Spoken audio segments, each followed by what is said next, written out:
Ça m'est venu très tard par rapport au début du projet qui est assez ancien puisque, comme je ne le dis pas dans le livre, mon père en fait est mort il y a maintenant plus de 6 ans et non pas il y a 1 an comme je le dis dans le deuxième chapitre. Et donc j'ai découvert l'existence de ce personnage qui se trouve appartenir à ma famille et je voulais en faire quelque chose, je voulais que ce soit un personnage de roman. Enfin, je trouvais que c'était un personnage de roman, mais je ne savais pas quelle forme ça pouvait prendre. J'ai vraiment hésité à faire une enquête sérieuse,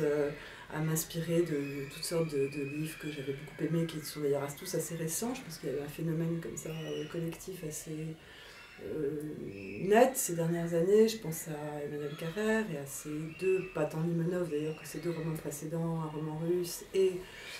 D'autres vies que la mienne, et surtout le documentaire extraordinaire qu'il a fait qui s'appelle Retour à côté de Nietzsche, qui était à la fois une sorte d'autoportrait et d'enquête journalistique sur un personnage qui n'était pas de sa famille, d'ailleurs tout à fait extérieur. Mais je pense aussi à Daniel Mendelssohn et aux Disparus, à des textes comme ça qui m'avaient beaucoup fascinée comme lectrice et qui étaient à la fois des mises en scène du narrateur dans son enquête et une sorte de roman qui se construisait par fragments sur des personnages qui leur étaient soit apparentés, soit avec lesquels ils trouvaient des liens ou des rapprochements possibles. Et donc j'ai un tout petit peu voilà, exploré cette possibilité-là, tout en travaillant à autre chose, tout en travaillant à mon précédent roman, L'Excuse, mais enfin c'est comme ça que je voyais les choses et je voulais aller rencontrer notamment la très vieille tante qui avait écrit ce document dans lequel était racontée la vie de mon arrière-grand-mère.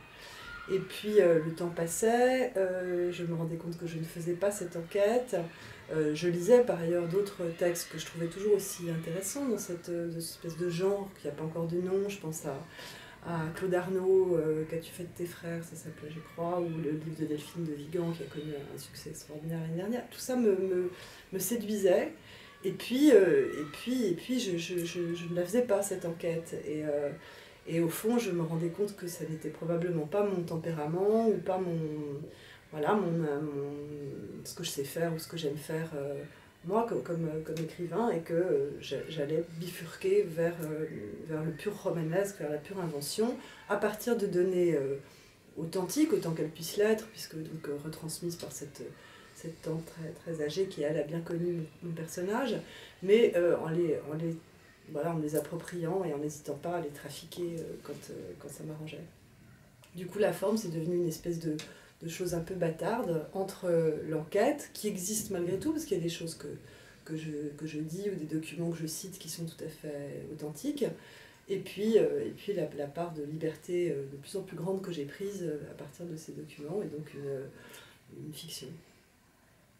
Donc il y avait un secret de famille que j'ai découvert en effet dans les papiers que j'ai retrouvés après la mort de mon père. Et évidemment ça donnait une sorte de structure comme ça un peu, de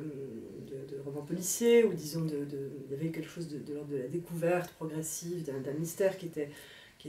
intéressant. Mais le secret de famille en lui-même n'était pas ce qui me passionnait le plus. Et moi, la première chose dans ce portrait de cette arrière-grand-mère qui ne s'appelait pas du tout Adèle, hein, une des premières choses quand j'ai décidé de passer à la fiction, ça a été de changer tous les prénoms et les noms de famille d'ailleurs de ces personnages. Les seuls noms que j'ai conservés, le seul nom c'est celui de Saint-Père-sur-Mer, qui est un village qui existe dans la réalité près de Granville, mais les noms des villas, etc., tout ça est trafiqué. Donc elle ne s'appelait pas du tout Adèle, cette arrière-grand-mère. Et il y avait dans ce document que j'ai découvert des choses sur son caractère qui me plaisaient parce que sans doute je m'y retrouvais un peu, le fait qu'elle soit assez indépendante, assez obstinée, assez colérique, paraît-il, par ailleurs insomniaque. Enfin, il y avait des tas de choses où je me disais que je ne l'imaginais pas comme ça, je ne l'imaginais d'ailleurs pas du tout. Mais ce qui m'a surtout séduite et que j'ai découvert en retrouvant cette espèce de petite biographie de 12 pages, c'est qu'elle était à l'origine de notre implantation, c'est presque la colonisation à ce stade, parce que toute la famille de mon père est installée dans ce coin-là, de ce petit coin de Normandie, et que c'était elle la première qui avait fait construire une maison à Saint-Père dans les années 1880. Ce que je ne savais pas, puisque mon père ne parlait absolument jamais de ses ancêtre, c'était sa grand-mère, hein, c'était assez proche, mais enfin, il parlait jamais de ses parents que j'ai pas connus, il parlait jamais de ses... Voilà, et moi je posais pas de questions, c'était pas un sujet, et du coup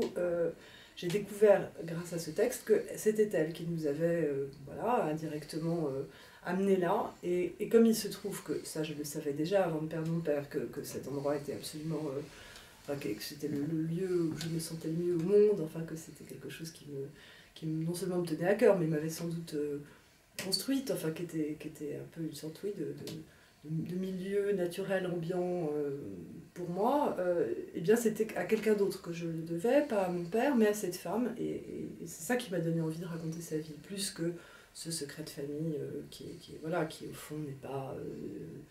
moi me passionne pas, sur lequel j'ai pas vraiment d'avis au fond. Enfin, qui était un élément romanesque de sa vie, et qui explique aussi quand même qu'elle est sans doute connue, bah après c'est des hypothèses, et ça même si j'avais mené l'enquête, j'en serais forcément restée à des hypothèses. Elle est morte en 1941, il y avait très peu de choses vérifiables, autres que celles que je savais déjà au fond. Mais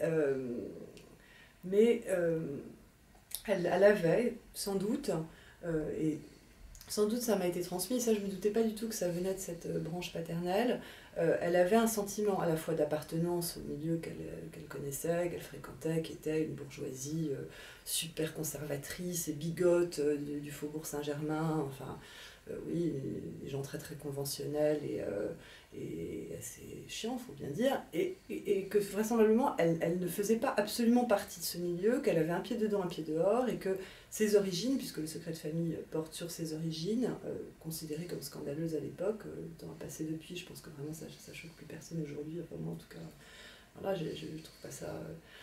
très, très, oui, très, très grave, mais en tout cas à l'époque ça l'a sûrement un tout petit peu, oui, mise à l'écart, et elle en a eu le sentiment grandissant au fil de sa vie, mais elle n'était pas vraiment, elle a dû ressentir, disons pour dire les choses un peu vite, un sentiment d'imposture et de malaise dans la situation sociale qu'elle était supposée occuper, dans lequel je me reconnaissais très très bien, parce que moi à la fois je fréquentais aussi d'abord cette famille qui était celle de mon père, qui allait à la messe tous les dimanches, et voilà, et qui était d'ailleurs pas du tout mon père avait lui pris beaucoup de distance par rapport à eux, mais moi j'avais toujours l'impression que j'étais pas dans le cadre, quoi, que j'étais pas habillée comme il fallait, j'étais pas dans l'école qu'il fallait, je parlais pas comme il fallait, et encore aujourd'hui sans doute j'écris pas ce qu'il faut, et voilà, j'avais un sentiment oui, vaguement d'imposture ou de décalage qu'elle a sans doute éprouvé aussi en raison de ce secret et de cet art qu'on prétendait qu'elle avait. Il y a des personnages qui sont tout à fait inventés dans la peu, mais il y a un ou deux personnages qui sont ceux que je préfère d'ailleurs, enfin pour lesquels j'ai le plus de sympathie, qui sont parfaitement inventés dans le texte. Mais la plupart ont existé sous d'autres noms et sans doute très différents, je ne les ai pas connus, mais il y en a qui sont absolument inventés. J'avais écrit il y a très longtemps un roman qui s'appelait L'heure anglaise, qui était déjà un peu une sorte de reconstitution contemporaine d'un monde et aussi d'un moment de la littérature anglo-saxonne que j'aimais beaucoup. Et je l'ai relu il y a quelques années, je me suis dit jamais je pourrais le refaire, parce que justement il y avait beaucoup plus de mimétisme dans ce roman précédent. Là j'ai écrit comme je parle, enfin, en tout cas voilà, j'ai pas cherché à faire époque, à prendre une langue un peu comme ça d'époque. Et puis surtout, pourquoi ça m'intéressait aussi de parler de cette femme avec qui je sentais que je partageais des points communs, c'était justement parce que je me dis, bon, il y a beaucoup de choses qui ont changé, évidemment, entre les années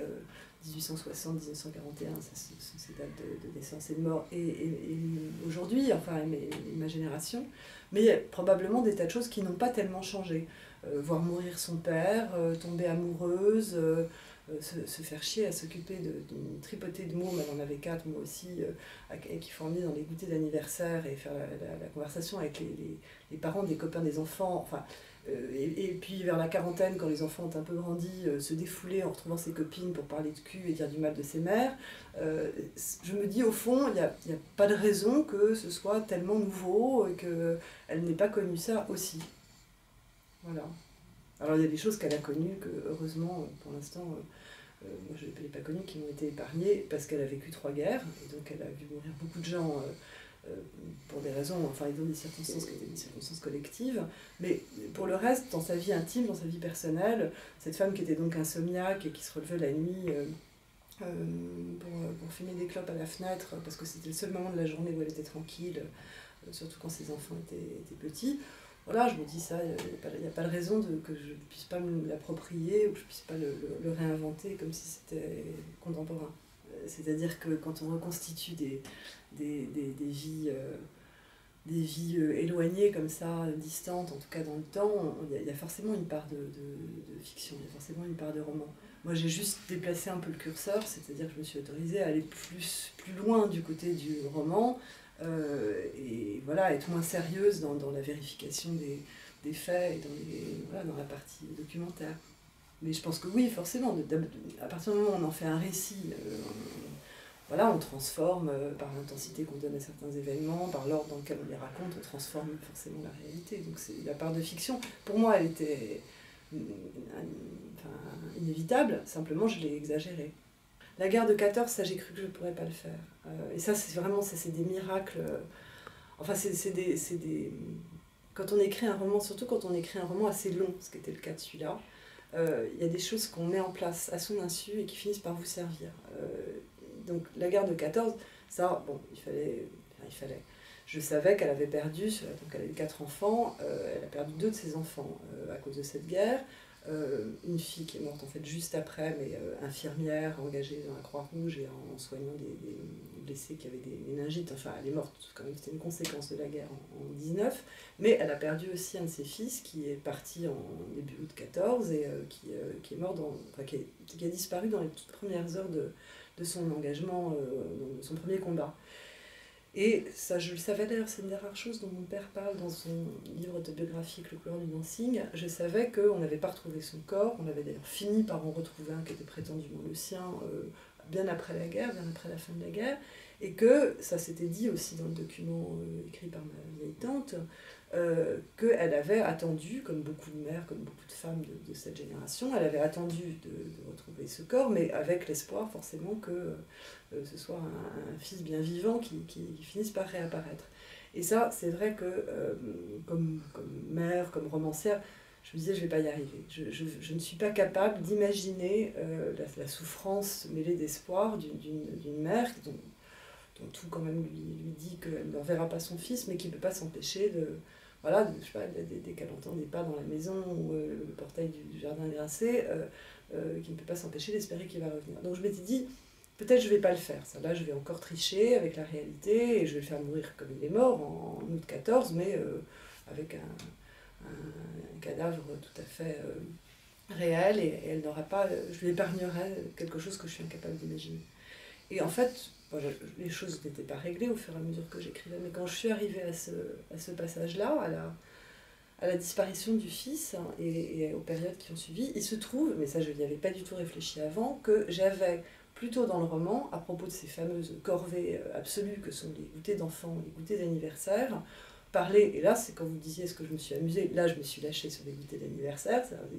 les heures, les années d'exaspération cumulées, j'ai trouvé un exutoire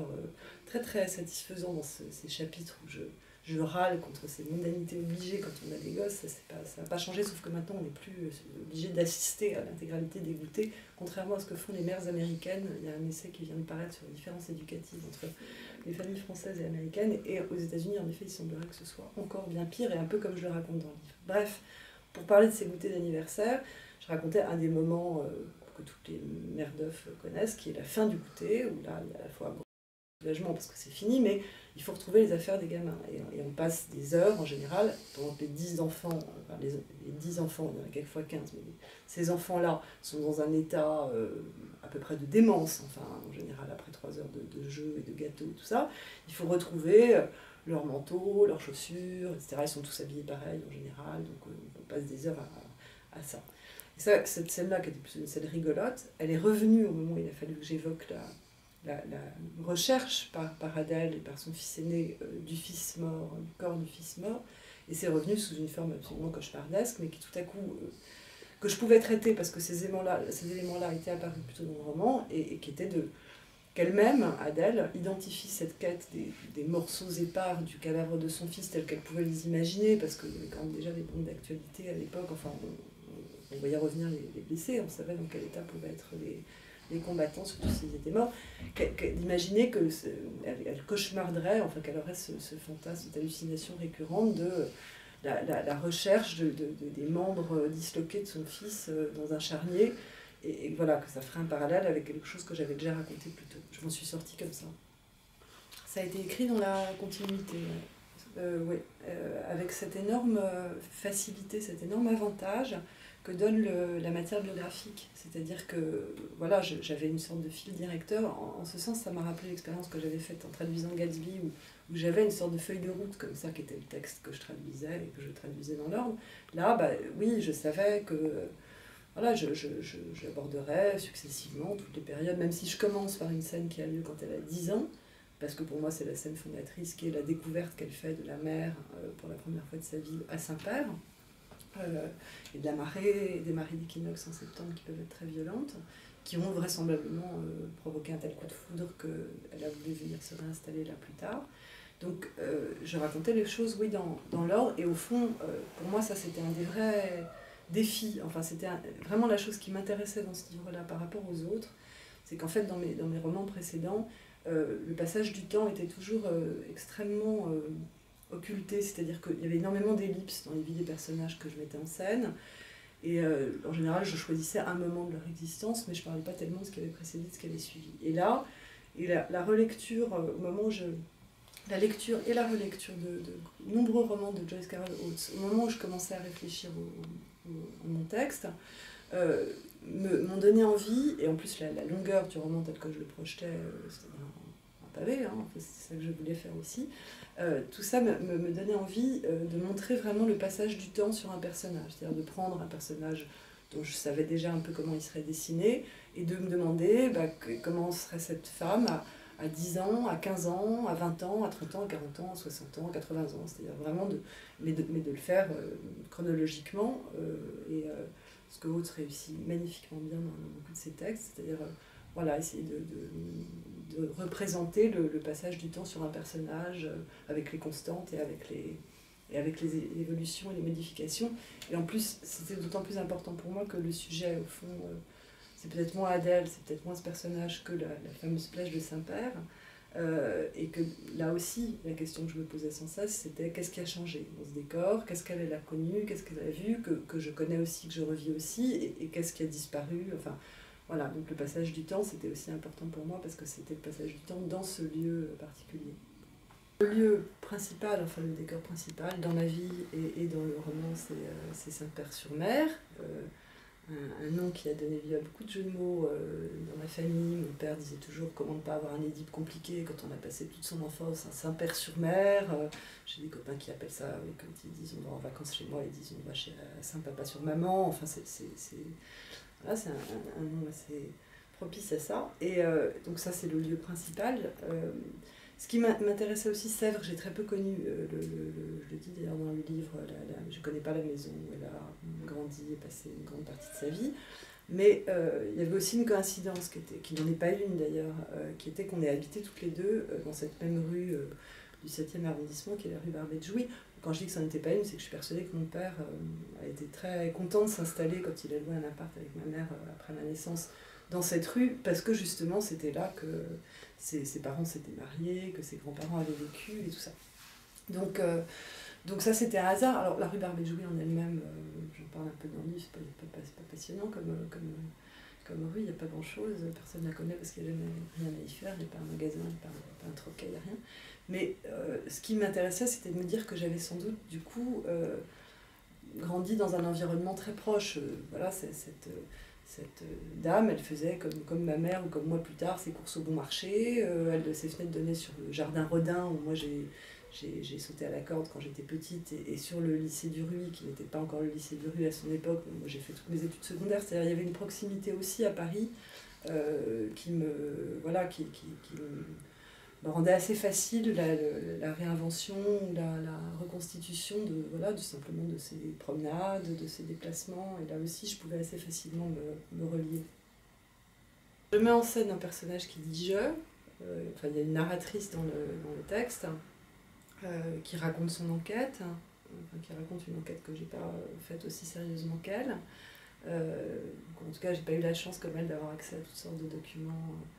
Mais ça m'amusait aussi, quand je disais que ce qui m'amusait, c'était de déplacer le curseur entre vraiment le documentaire, l'authenticité et puis l'invention. Je l'ai beaucoup fait dans la partie qui concerne Adèle, mais du coup, je me suis dit que je n'étais pas obligée non plus de dire la vérité sur moi et que je pouvais appréhender un certain nombre de choses.